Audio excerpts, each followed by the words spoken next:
¿Qué tal? ¿Cómo le va? Nuevamente nos encontramos con una edición de Salud 10 Televisión con muchos consejos. Vamos a tener un programa variado de varias patologías y van a enriquecerse, como siempre, con temas que desarrollan profesionales de nuestro medio. Marcela. Bien, en este programa estuvimos con la doctora Lucía Capelli con un tema que realmente, si bien hicimos hincapié a los cuidados de la piel con respecto al verano, cuando ya empezamos a tomar sol, sino también por pitiriasis versicolor, estas manchitas de color blanco o color más oscuras, que aparecen más que nada con la cuestión del calor y del sol, como ella nos explica, pero algo para tener en cuenta porque tiene tratamiento. Sobre todo los que abusan del sol, ¿no? Exacto. Sí. Bueno, hablamos con el doctor Diego Ascona, que es especialista en flebología, específicamente en cirugía vascular, y él nos va a hablar un poco, va a comentar cuáles son las patologías más importantes y los tratamientos que existen, no solamente en patología venosa, sino también arterial, específicamente de los miembros inferiores. Bien. En mi micro ¿Ustedes vamos qué a habló? hablar de lácteos y calcio. Hay una gran controversia, el consumo de leche, sí, no, muchos estudios, algunos sin fundamentos científicos importantes para tener en cuenta, pero bueno, hacemos hincapié al consumo del calcio también. Importante, sobre todo para ustedes, las mujeres, para prevenir el día de mañana la osteoporosis y no correrse los 50 años, ¿no? Exacto, 1 de cada 10 personas puede tener osteoporosis, 1 de cada 3 mujeres y 1 de cada 10 hombres. Sí, actualmente, bueno, digamos, se está prolongando un poco la vida en general y el hombre también padece osteoporosis, ¿no es cierto? Y hablamos también con el doctor Martín Barcelona de una patología muy conocida por todos, pero a la cual hay que tener cuidado, que son los dolores de cabeza. Él va a explicar cuándo debemos tener cuidado y debemos consultar al especialista cuando tenemos un dolor de cabeza. Muy interesante porque a veces uno dice, bueno, es un dolor de cabeza pasajero, agudo, se puede deber a tal y tal cosa. Yo siempre digo que el doctor Google saca muchas definiciones hoy por hoy, pero bueno, consulten por favor para evitar males mayores. Vamos al programa, Marcela. Empezamos con el programa.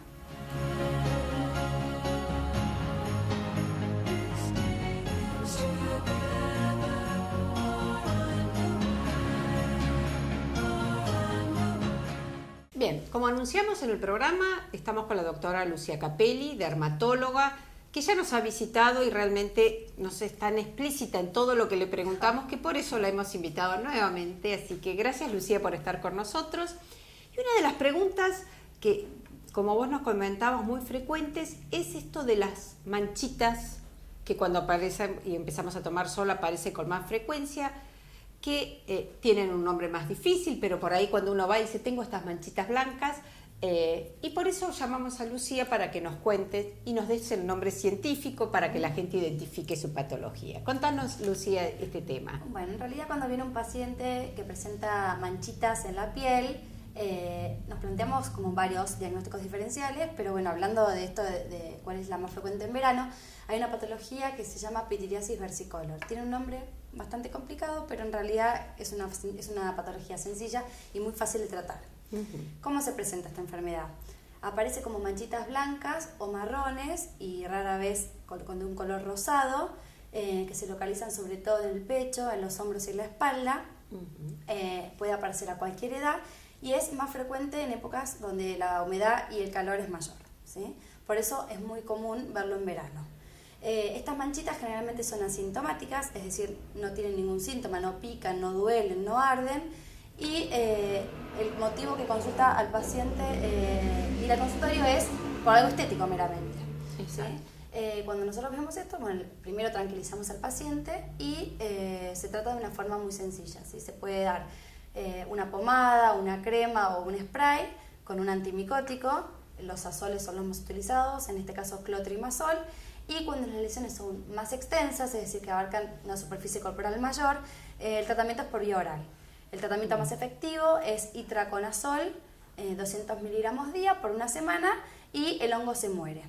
Que esto no quiere decir que las manchitas se vayan inmediatamente. ¿Por qué? Porque lo que hace el hongo es inhibir a la célula que le da color a la piel. Exacto. Entonces, una vez que el hongo murió, hay que esperar un tiempito para que esa manchita vuelva a tener su color normal, ¿sí?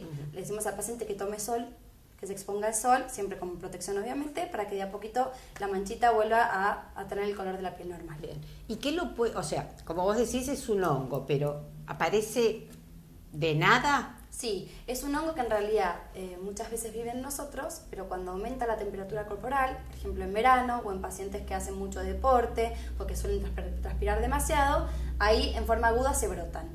En un principio generalmente son rosas en la etapa aguda y con el tiempo se van o blanqueando o haciéndose un poquito más oscuras y tornándose de color más marrón. Eso depende del color de la piel del paciente. Sí es verdad que en aquellas personas que tienen el color de piel un poquito más oscura, es decir, fototipos más altos, por el contraste que implica tener la manchita blanca, se notan más. Y también se notan más en verano, ¿por qué? Porque la piel en verano se broncea más y como la lesión producida por el hongo no puede broncearse porque actúa como un filtro solar, la manchita blanca se nota más. Se nota mucho más. Esto queda aclarado. Otra pregunta con esto de las manchas, ¿qué pasa en las embarazadas y las manchas? Que por ahí dicen, cuídate de cuando estás embarazada por las manchas que quedan en la piel. Bueno, en el embarazo hay un estímulo muy fuerte que es el estímulo hormonal, ¿sí? Suben los estrógenos. Entonces, tanto en el embarazo, como vos decís, en los pacientes que toman anticonceptivos orales o en aquellas mujeres que ya tienen la menopausia y les dan terapia de reemplazo hormonal, eso incide sobre la piel, sumado a la exposición solar y produce manchitas. ¿Cómo se denomina el embarazo? Melasma, ¿sí? Que son las manchitas de color pardo, o a veces pueden ser un poquito más rosadas en la etapa aguda, que se localizan sobre todo en el bozo, que es encima de la región labial, en las mejillas y en la frente.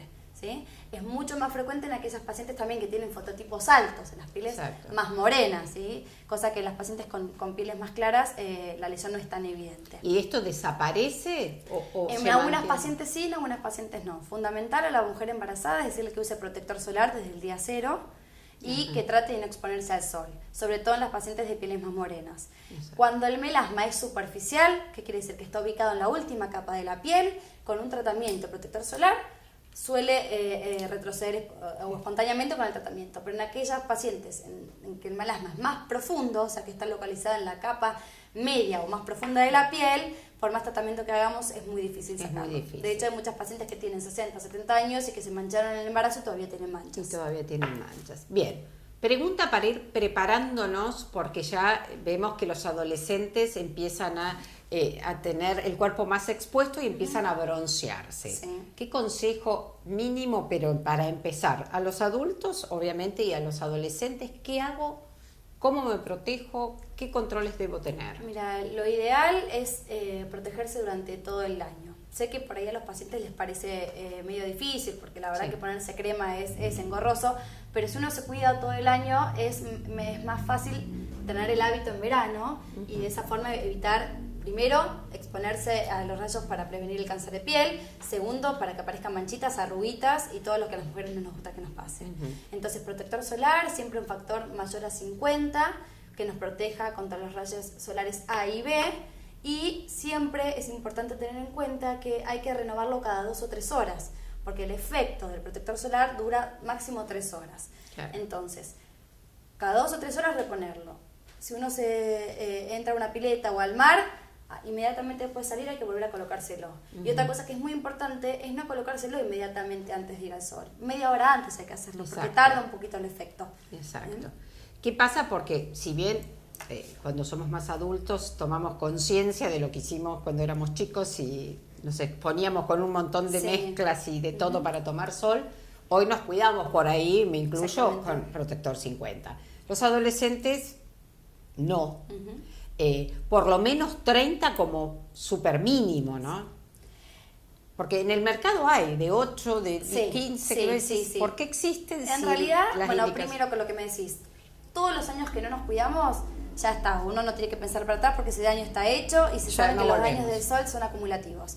Lo bueno es pensar qué podemos hacer de aquí en más para no seguir acumulando daño.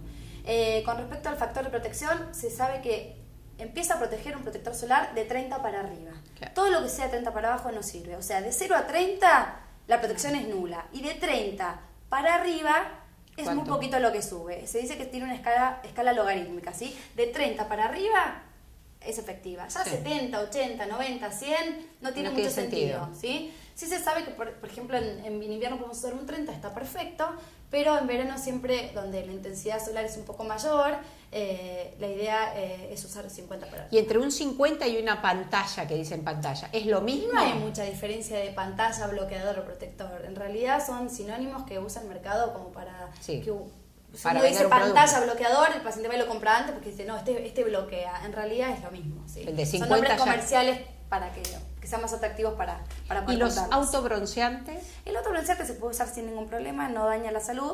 El problema es que a veces mancha un poco la piel y no queda muy estético.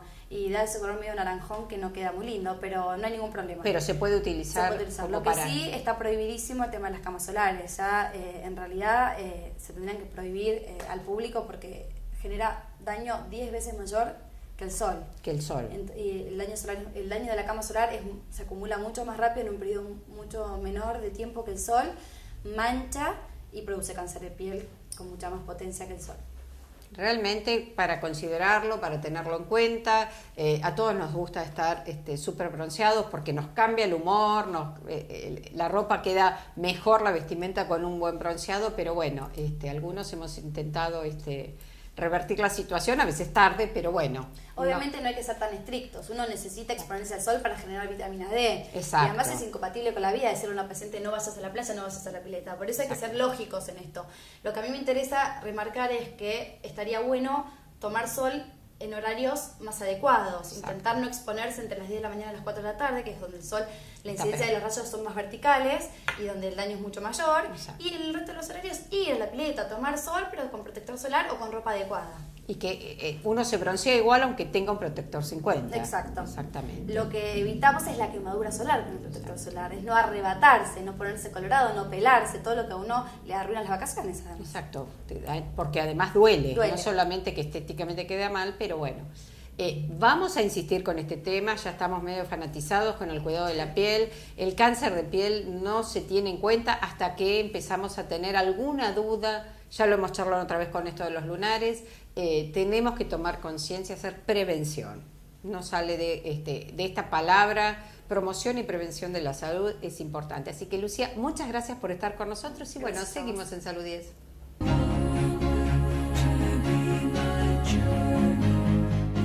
Estamos, como dijimos en el inicio, con el doctor Diego Ascona, que es especialista en cirugía vascular periférica y de una patología que es bastante frecuente, si bien a veces se ve mucho más en mujeres y por ahí hay mayor, aún aumenta fundamentalmente en las mujeres embarazadas, pero que son las varices. Y las varices, no solamente por el aspecto estético, que muchas veces, sobre todo las mujeres, pueden tener a un inconveniente y lo quieren solucionar, pero sí por los problemas de salud que esto puede acarrear y los riesgos que tiene tener varices y sus patologías adyacentes. Diego, gracias por estar por primera vez en Salud 10. Bueno, mucho gusto. Y bueno, vamos a preguntarte un poco de esta introducción que te hice de la patología venosa de miembros inferiores específicamente, ¿no? Sí, bueno, lo que hablamos un poquito fuera de cámara, el tema de la incidencia de la patología es muy estacionario, además de la división de lo que es la enfermedad por edad. Nosotros empieza un pico ahora de incidencia en lo que es demanda de consultas, se va el frío, empieza lo que es el calor y empiezan los dolores de pierna, la pesadez, el cansancio, y ahí es donde empieza un poco la división en edad de lo que serían lo que llamamos nosotros adultos jóvenes, menores de 45, 50 años, y lo que serían los adultos que ya consultan por otra patología agregada, y ahí también la forma y el tiempo de consulta, ¿no? O sea que no solamente a veces consulta porque se las ven, sino porque tienen sintomatología, como vos decís, de pesadez o dolores, ¿no es cierto? Sí, piernas. Yo creo que hay que dividir lo grande, lo que es la fleboestética, o sea, la estética básicamente pura en lo que es lo que el paciente se ve. Empieza una época donde el paciente se empieza a descubrir, entonces empieza a verse y consulta y por molestias estéticas. Y empieza también la parte clínica, porque también aparte de eso, aunque no vea una molestia estética, ve una sintomatología, lo que es un cansancio, una pesadez, un dolor de piernas, algo que lo preocupa y lleva a la consulta, ¿no? A veces, muchas veces dicen personas o pacientes que vienen y dicen se me hinchan mucho los pies. Eso es bastante frecuente encontrarlo y a veces lo relacionan solamente con las varices y por ahí es un error. Sí, yo creo El tema del edema puntualmente de las piernas, o sea, el hinchazón de lo que es la pierna, es muy general, es muy clínico. Yo creo que amerita un buen trabajo en equipo entre el médico clínico, el especialista, hacer un buen estudio de mapeo y de campo, desde su estado clínico de base con su laboratorio, su función renal, su circulatorio a nivel de miembros inferiores, su medicación que está tomando en ese momento. Y sería, bueno, siempre ver en base a eso un combo y ver hacia dónde va dirigido el paciente y cuál es la causa. Siempre hay más de una causa.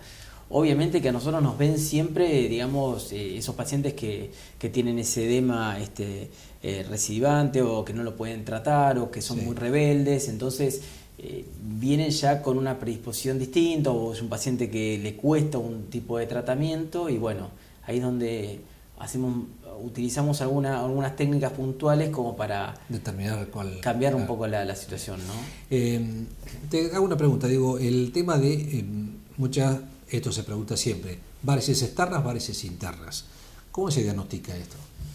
Bueno, ahí viene, el otro día estaba hablando en una charla y comentaba lo mismo. O sea, siempre arrancamos con una definición de lo que es una varice, ¿no? Una varice básicamente es una deformación en una vena. No es una vena que se ve, porque simplemente vemos el dorso de la mano y tenemos vena y no son varices. Simplemente lo que es una varice es una deformación de una vena en lo que es elongación, tortuosidad y esas cosas. Ahora, el famoso mito de decir varices internas o varices externas en realidad amerita un problema circulatorio. El paciente puede tener un problema circulatorio visible o no visible, de ahí el tema del concepto, exactamente. Y en base a eso lo que determinaría básicamente es siempre a la consulta nuestra, a la consulta del especialista, es mapear al paciente. O sea, mapear es decir dónde estamos parados, qué tipo de tratamiento va a seguir, pero el dónde estamos parados es hacerle un diagnóstico. A eso iba. ¿Cómo le haces el diagnóstico de las varices al paciente? Bueno, un poco para explicárselo a la gente. Clínicamente. Porque a veces muchos tienen miedo de, bueno, y a ver qué me va a pasar, qué me van a hacer, algún estudio agresivo. Sí, los dos grandes ramas, los dos grandes trabajos son básicamente trabajar con la clínica, o sea, evaluarlo clínicamente al paciente, simplemente verlo de pie. Nosotros evaluamos los pacientes en posición de pie, básicamente por una cuestión de gravedad, por una cuestión donde el problema circulatorio se acrecienta en esa posición. Vemos qué tipo de varices, las varices se dividen en tamaños y en territorios, pero digamos, la matriz del diagnóstico básicamente es el diagnóstico de por sí que lo da un estudio que no es para nada invasivo, es un estudio no cruento, que es el ecodoppler, que es una simple ecografía en la pierna, que es lo que determina el mapeo, o sea, determina un poco qué es lo que está funcionando mal en el paciente. Si es un territorio superficial, si es un territorio profundo. Y ahí me detengo un segundito porque la gente piensa que las varices son siempre las venas que se ven y al revés, ¿no? Cuando uno dice, pero si me trato una vena, ¿por dónde sigue la circulación? Y bueno, ahí es donde nosotros hablamos de superficial y profundo, esas venas que se ven, esas venas que no se ven, pero esas venas que no se ven, que están pegadas a los huesos, y que el ecodoppler es lo que va a determinar cómo está funcionando, y es fundamental para determinar el mapeo del paciente. Si está en insuficiencia esa vena o no. Exactamente, como para empezar un tratamiento. Hacemos un diagnóstico clínico y no invasivo, como es un ecodoppler, como para empezar a poder trabajar con el paciente, y obviamente a cada paciente, a cada requerimiento, a lo que le molesta en el momento de su vida en donde consulta, son distintos los tratamientos, ¿no? Exactamente. Ahora vamos a ir al tratamiento un poquitito. Te hago una pregunta también estética, que en esta época, ya llegando un poco el verano, las mujeres empiezan a preguntar las famosas aranitas venosas que aparecen en la pierna. Dejando lo estético, ¿tiene algún problema funcional importante eso o solamente es estético? En general, si la tomamos solamente, la famosa aranita, que son varices reticulares, telangiectasias, las varices intradérmicas, que son varices de la piel. Son varices en realidad, pero están en la piel. Nosotros si hacemos un mapeo, vemos que las varices, las aranitas están en general en 3 colores grandes, en rojo, verdes y azules, en base a las 3 capas de la piel, y en base a su ubicación es donde se presentan. En general se puede presentar aisladas, solas, o en general obedecen a un problema circulatorio superficial en lo que es algún territorio safeno, algún territorio, una vena principal, y que repercute como consecuencia de una sobrecarga en una aranita o en una vena superficial. O sea que no solamente estéticamente debería consultar, sino tratar de evaluar si no hay un problema un poquito más profundo. Totalmente, porque supongamos que venga con una consulta estética sobre todo ese territorio, lo que hacemos habitualmente antes de empezar a trabajar con el paciente es mapear al paciente, o sea, ver si su territorio está funcionando bien y si es así, perfilamos, si el paciente lo quiere, un trabajo estético, ¿no? Con respecto a eso. Vos hoy hablaste al principio de edades, ¿no es cierto? Hay pacientes que son jóvenes, que tienen varices, que debe haber alguna carga genética sin lugar a duda, y gente mayor que también, y que tiene otro riesgo seguramente, ¿no? Sí, la carga genética siempre tienen algún familiar, obviamente que la incidencia es mayor en mujeres que en hombres, y siempre tiene una cuestión genética en la familia con respecto a que la herencia para nosotros es un factor en venas, es un factor muy importante, es muy fuerte. Generalmente son pacientes que, por más que nosotros y ellos cumplan a lo que le pedimos nosotros, como bajar el riesgo de tener problemas circulatorios a nivel venoso, estoy hablando, si tiene una carga genética importante va a generar su enfermedad a lo largo del tiempo, ¿no? O sea, va a presentar en los distintos periodos o de distintas consultas de su vida distintos tipos de problemas circulatorios. Por eso un poco ahí el concepto de que en general nosotros, por lo menos lo digo yo, que las varices en realidad no se curan, o sea, con una consulta que el paciente viene por un problema que tenga en determinado momento, a los 40, 50 años, la idea es tratar de mentalizar al paciente, es que va, además de la consulta y la mejoría que le podamos proponer nosotros, va a necesitar una consulta anual o por lo menos cada 2 años con respecto al tema de lo que hay que seguir. Tenía un profesor que me decía, ustedes hagan lo que quieran con el paciente en el tratamiento que ustedes consideren, pero asegúrense de que el paciente vuelva a la consulta al año o a los 2 años, porque en realidad nosotros estamos muy cansados también de gente que nos dicen, a mí me operaron 5 veces, yo me traté estas varices y me volvieron, y ahí es donde viene un poco una explicación de lo que... Muchas venas colaterales. A mí en la especialidad me pasa con los varicoceles. El varicocele uno liga las venas, pero no liga todas, porque si no nos quedamos sin circulación, y bueno, puede volver con el tiempo a tener varices de nuevo, ¿no es cierto? Exactamente. Diego, a ver, ahora resumiendo, ya hicimos el diagnóstico de la patología que puede haber, ¿cómo las tratamos? Bueno, ¿Qué métodos tenemos hoy en día para tratar las varices? Yo lo divido en 3 grandes pilares, básicamente. El tratamiento médico, el tratamiento quirúrgico y el tratamiento de lo que sería, digamos, esclerosante o las famosas inyecciones, las famosas espuma, y en esos 3 pilares. El tratamiento médico es el tratamiento que nosotros mayoritariamente escuchamos, la medicación, que hay 20 productos en el mercado, que son los flebotónicos, digamos, son medicaciones que estimulan o mejoran la circulación en la pared de una vena y mejoran la circulación, mejoran la sintomatología del cansancio, la pesadez y la circulación. A eso se le agregan cremas en forma tópicas, a eso se le agregan todo un sistema de elastocompresión, medias elásticas, vendas, todo eso es... Y un ejercicio también. Claro, ejercicios, actividad y control de factores de riesgo, todo eso es tratamiento médico. Después, el tratamiento quirúrgico lo dividimos también en lo que sería el tratamiento quirúrgico convencional, o sea, el sacar la vena, y el tratamiento quirúrgico con láser, o sea, el utilizar la tecnología láser, que sería electrofotocoagulación, en tratar una vena que esté funcionando mal, o sea, quemarla. Exactamente, quemarla. Y el tercer punto es un tratamiento que se llama tratamiento esclerosante, que es la famosa FOAN, que es espuma en inglés, que lo que hace es tratar de bloquear y anular territorios, haciendo desaparecer con mejoría estética, que ahí es donde están las arañitas también como tratamiento superficial, de esas varices que están funcionando mal en territorios. Siempre combinados en cada tipo de paciente. Yo creo que cada paciente no tiene un esquema a tratar, o sea, cada paciente, por más que un paciente consulta a la misma edad, es distinto, un paciente que tenga actividad laboral, a un paciente que sea un panadero, que esté parado trabajando 8 horas en un horno, entonces lo mismo que la parte quirúrgica, no es lo mismo tratar el mismo problema circulatorio en un paciente de 40 a uno de 70, ¿no? Entonces, en ese abanico de tratamientos, dentro de 3 pilares trabajamos. No olvidarse de que esta patología de la varices, que no solamente es un problema estético, sino que es un problema de salud, y que consultar puede llegar a prevenir complicaciones muy importantes, sobre todo a nivel vascular general, ¿no? Diego, ha sido muy claro y te voy a comprometer para que hablemos en otro programa sobre la parte arterial de miembros inferiores. ¿Cómo no? ¿Cómo no? Fue el doctor Diego Ascona que nos habló un poco de patología venosa de miembros inferiores.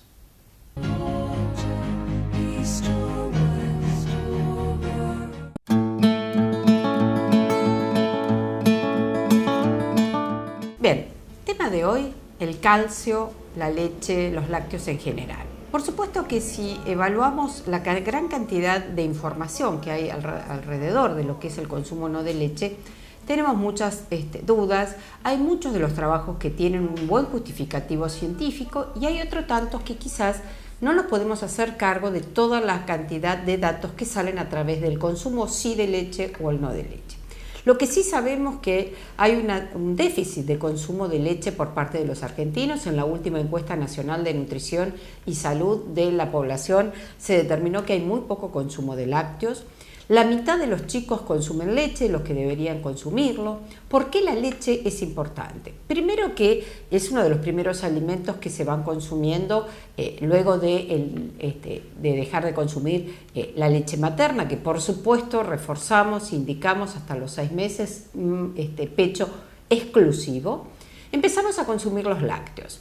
Generalmente la leche tiene un muy buen aporte de proteínas necesarias, tiene un aporte de calcio importante, potasio, fósforo, no tiene hierro en gran cantidad, por eso la mayoría de las leches por ahí están fortificadas con hierro, son las de las cajas marrones que vienen con un enriquecimiento de hierro, tienen buena cantidad de vitamina A y D. ¿Hay intolerancias a los lácteos? Sí, hay intolerancias a la leche. La intolerancia al hidrato de carbono, que es la lactosa, es una patología que está reconocida, que se presenta generalmente en edades tempranas, por intolerancia, por problemas generalmente de intestino, con algunas diarreas, y esto se soluciona con el intercambio a una leche libre de lactosa que existe en el mercado, que generalmente tiene una identificación con una caja amarilla. Las verdes son leches descremadas, que pueden ser parcialmente descremadas, hay leches totalmente descremadas, y las cajas que tienen con algo marrón o bordó son las leches fortificadas con hierro. También hay intolerancias a la proteína de la leche, sí, a la caseína. Estas son intolerancias muy específicas en baja cantidad de la población, se determinan igual que la lactosa en pacientes muy chiquitos. Una vez que se empieza a incorporar la leche, generalmente se soluciona con algunas leches de cabra, que es una proteína diferente y de pronto se puede identificar. Es más complicado el consumo de estas leches porque no son leches de acceso muy habitual, no encontramos en todos los supermercados, sino se solucionan con unas leches suplementadas especiales. ¿Por qué la importancia del calcio? Bueno, primero porque forma parte de la gran estructura ósea que necesitamos. No solamente el consumo de calcio, sino también de la vitamina D, que lo podemos lograr con una exposición al sol. ¿La leche es el único alimento que produce, que aporta calcio? No. Tenemos las legumbres, las semillas, las almendras, el sésamo, el atún, el coliflor, las sardinas, las frutas secas, todos estos aportan calcio. Es diferente este calcio que tenemos en el aporte de leche. ¿Por qué? Porque es lo que más podemos llegar a consumir. De pronto, este consumo, supongamos, un vaso de leche casi significaría consumir casi un plato sopero de semillas. A veces no hay una gran hábito del consumo de semillas como para suplir esta falta de calcio. Es aceptado que los que les gusta consumir variedad en semillas o legumbres o frutas secas lo pueden consumir perfectamente. También podemos hablar de costos. Es mucho más económico consumir la leche para un aporte de calcio que consumir una leche de almendras o una leche con semillas, porque tienen un costo mayor. ¿Es óptimo el consumo? Sí, es totalmente aceptable. Los veganos o vegetarianos, por supuesto que no van a consumir leche de vaca, van a tratar de consumir leche de almendras o alguna de ellas. Requiere una elaboración diaria, requiere un costo mayor, pero es totalmente aceptable y es con un buen aporte de calcio perfectamente. Una de las alteraciones que trae el consumo de calcio, o sea, en los pacientes, es la osteoporosis, no totalmente dedicado o específico en aquellos consumidores o que no consumen calcio. 1 de cada 10 personas sufre de osteoporosis. 1 de cada 3 mujeres menopáusicas va o tiene un problema de osteoporosis y 1 de cada 10 hombres puede llegar a tener problemas de osteoporosis. ¿Cómo tenemos que tener en cuenta el consumo de calcio? Los niños deberían consumir de 2 a 3 raciones de calcio, de leche. sería con un vaso de leche, pero si no les gusta la leche, sería conveniente consumir un yogur o consumir quesos, que de esta manera estaría totalmente aprobado el consumo de estos productos o de un alimento como es la leche. En las pacientes que tienen un problema con el colesterol o las grasas saturadas, se indica una leche descremada, de esa manera bien. ¿Cómo favorecemos la absorción de calcio? Por supuesto, muchas veces con el consumo de vitamina D o con la exposición de 10 a 15 minutos a un sol en óptimas condiciones de la exposición en el tiempo, digamos, el sol de la mañana o después de las 4 de la tarde, con una actividad realizada al aire libre, favorecemos la fijación de este calcio. Por supuesto que tenemos que tratar a veces de evitar, porque hay algunos factores que inhiben la absorción de calcio y que sería el cacao o el chocolate o algunas fibras. Entonces, a veces las leches chocolatadas se trata de moderar el consumo y que no sea la única forma de consumir lácteos para evitar la inhibición de la absorción de calcio. Entonces, aceptamos las consideraciones de todos aquellos que no quieren consumir o se hacen eco a esta cantidad de estudios. No todos tienen un fundamento científico, pero es totalmente discutible y estamos abiertos a de pronto de crear este debate con aquellos que consideran que la leche de vaca no es óptima para el consumo. Dijimos entonces los niños 2 porciones a 3 raciones de lácteos por día y los adultos mínimo 2 raciones al día. Por supuesto que los problemas de osteoporosis diagnosticados en edad menopáusica o en la tercera edad no lo vamos a solucionar empezando a consumir gran cantidad de calcio de un día para el otro, ¿sí? Porque esto es una cuestión metabólica, pero sí favorezcamos entonces consumo de lácteos o de los alimentos que les dije que también tiene calcio, aquellos que no les gusta consumir los lácteos por una cuestión de hábitos. De pronto está relacionado a el consumo de niños y de cuando soy adulto dejo de consumir leche y me cuesta o no la tolero bien. Bueno, es totalmente respetable. A veces trastornos alimentarios hacen o trastornos a nivel de intestino que se inhiba la absorción de calcio o que sea intolerante al consumo de leche. Pero considerémoslo como un alimento con un buen aporte de calcio y con un buen aporte de aminoácidos a través de la proteína que es la caseína. Seguimos en Salud 10.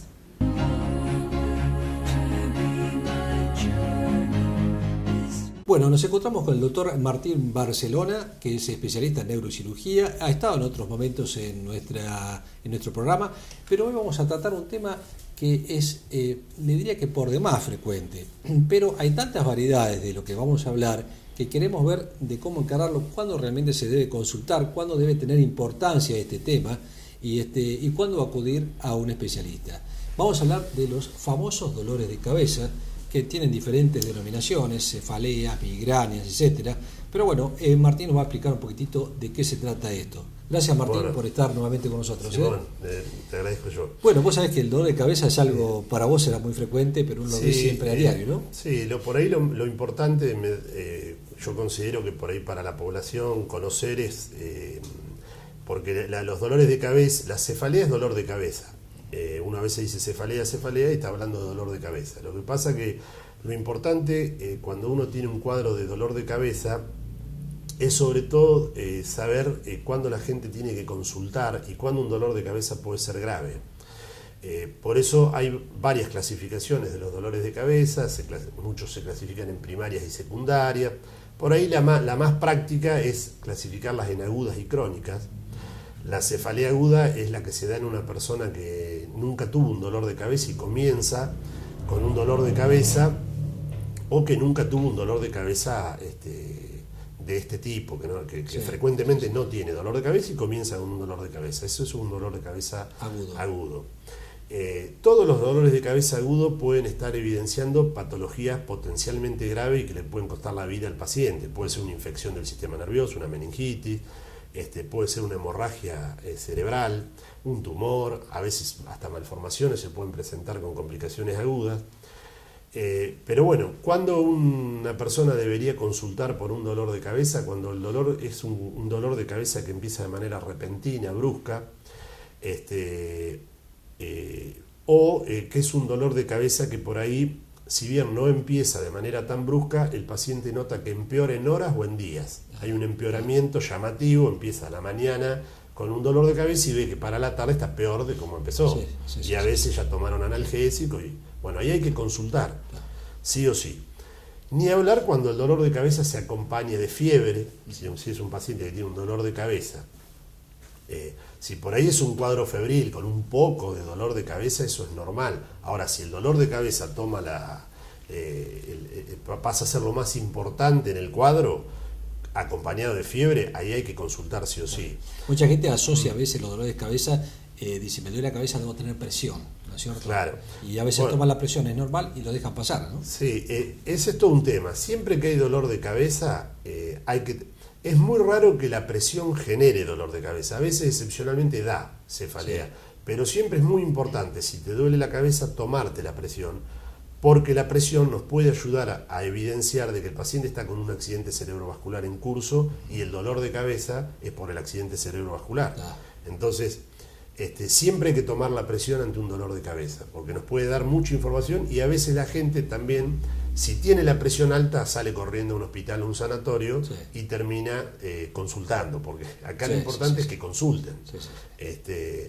Muchas veces hay gente que se resiste a ir al médico, a consultar, no quiere. Se me va a pasar. Ya se me va a pasar, se me va a pasar solo. Y ahora el doctor Google, que nos arregla un montón de cosas. Sí, después también es muy importante, por ahí ya que estamos en un espacio así, decir que siempre que hay a los chicos que chocan en moto, tienen un golpe en moto, si tuvo pérdida de conocimiento siempre tiene que consultar, porque puede ser la diferencia entre la vida y la muerte. Porque hay golpes en la cabeza con pérdida de conocimiento que terminan haciendo complicaciones, hematomas extradurales graves, que puede ser, muchos se van a la casa, me acuesto.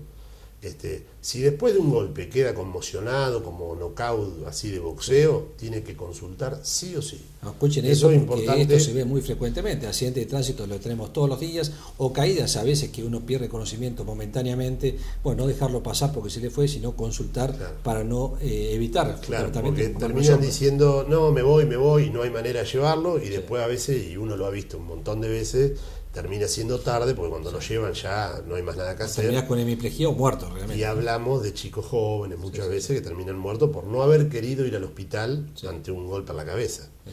Pero bueno, un poco nos desviamos de los dolores de cabeza, pero es importante siempre ante un dolor de cabeza tomar la presión.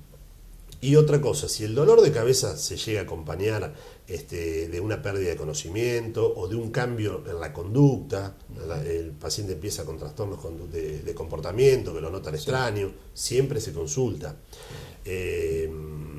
También si llega a tener, yo creo que uno por ahí lo considera que es lógico, pero si un paciente tiene dolor de cabeza y llega a tener dificultades visuales o para hablar, o para mover un brazo, una pierna, o alteraciones en la sensibilidad, que siente hormigueo en un brazo, eso siempre hay que consultar, porque detrás de eso hay patologías potencialmente graves y a veces mortales, que muchas veces dan 24 o 48 horas para tomar una conducta. Hay otro mito que, por ejemplo, el dolor de cabeza acompañado con vómitos, mucha gente puede pensar que, bueno, es por el hígado, por lo que comí ayer, y realmente puede estar ocultando otro cuadro. Generalmente esas situaciones, el hígado, la vesícula, no generan dolor de cabeza. Generalmente ese dolor de cabeza o es un paciente que tuvo una migraña y lo identifica con el hígado porque por ahí tuvo alguna transgresión alimentaria o tomó alcohol y tiene el dolor y lo primero que dice es el hígado, y a veces no. Y muchas veces esos dolores que por ahí se le atribuyen al hígado, muchas veces son hemorragias cerebrales que imitan lo que la gente cree que es el hígado y en realidad es un paciente con dolor de cabeza y vómitos que tuvo una hemorragia cerebral. Entonces, generalmente hay que consultar y que el médico que lo ve tome la decisión de si es grave o no, que no la tome el paciente, porque si la toma el paciente tiene alto riesgo de equivocarse. Es preferible pecar de más y tratar de evitar una complicación que pasarse de vuelta en eso, de decir voy y consulto. Tengo otra pregunta, Martín. Por ejemplo, hay pacientes que tienen dolores de cabeza sectorizados, que le duele por ahí la frente, o otros que tienen dolor occipital. ¿Tiene alguna relación eso? O... No, eso es bastante indistinto, porque después uno tiene los dolores agudos que pueden comenzar localizados o difusos. También están los cuadros, las cefaleas crónicas, que son las más frecuentes. Hay por ahí lo que es la cefalea tensional, ya sea por alta carga de ansiedad, por estrés, esa es muy frecuente. La migraña o jaqueca es otra frecuente.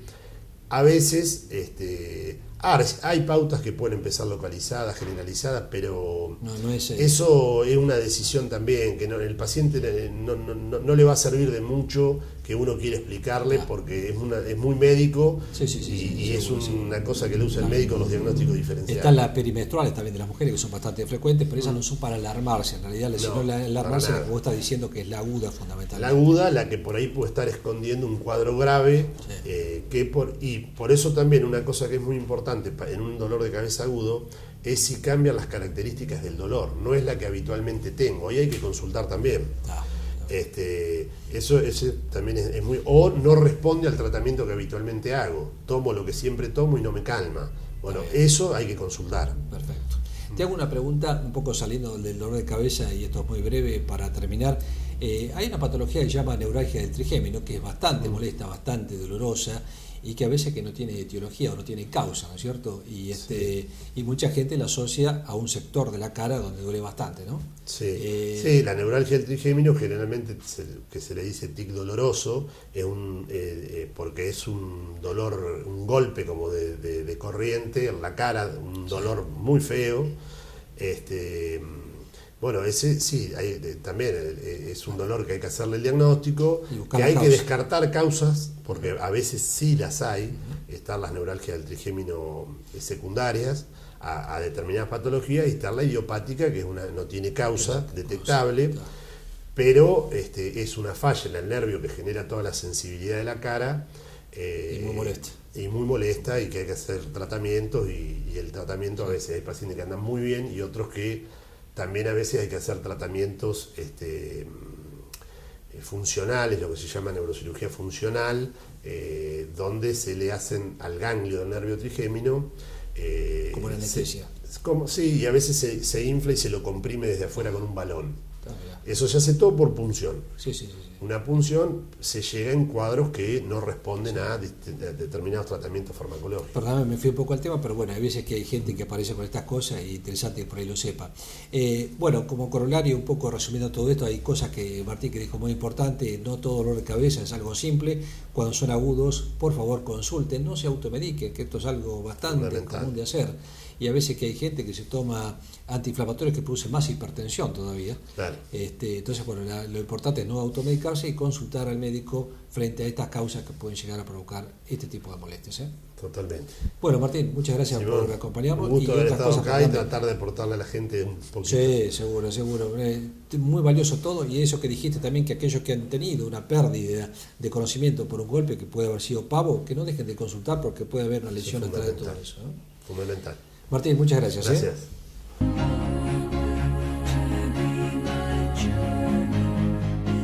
Llegamos al final de Salud y Televisión, espero que les haya gustado. Disfrutamos muchas patologías, pasamos por la cabeza con Martín Barcelona, que habló un poco de cefaleas. Con la doctora Lucía Capelli, haciendo hincapié en estos cuidados que tenemos que tomar conciencia. ¿Sí? Hablábamos que el cáncer de piel es una patología silenciosa, pero que no le damos importancia hasta que tenemos el diagnóstico. Hablamos entonces de cabeza, pasamos por la piel y terminamos con los miembros inferiores con el doctor Ascona, Diego Ascona, que nos habló un poco de todo lo que es patología varicosa y patología arterial específicamente. Y ojo, que aquellos que fuman que van a tener que prestar atención en este tema también. Bien, y los lácteos, el calcio, el cuidado de la osteoporosis, el cuidado de nuestros huesos, que se hacen desde chiquitos y no querer tomar leche cuando somos adultos, solucionando un problema que ya está instalado. Exacto. Bueno, acuérdense, hagan una dieta saludable, caminen, tomen líquido fundamentalmente, y de esa forma van a prevenir muchas enfermedades y fundamentalmente van a tomar el día de mañana cada vez menos remedios. Bien, en 7 días nuevamente con Salud 10.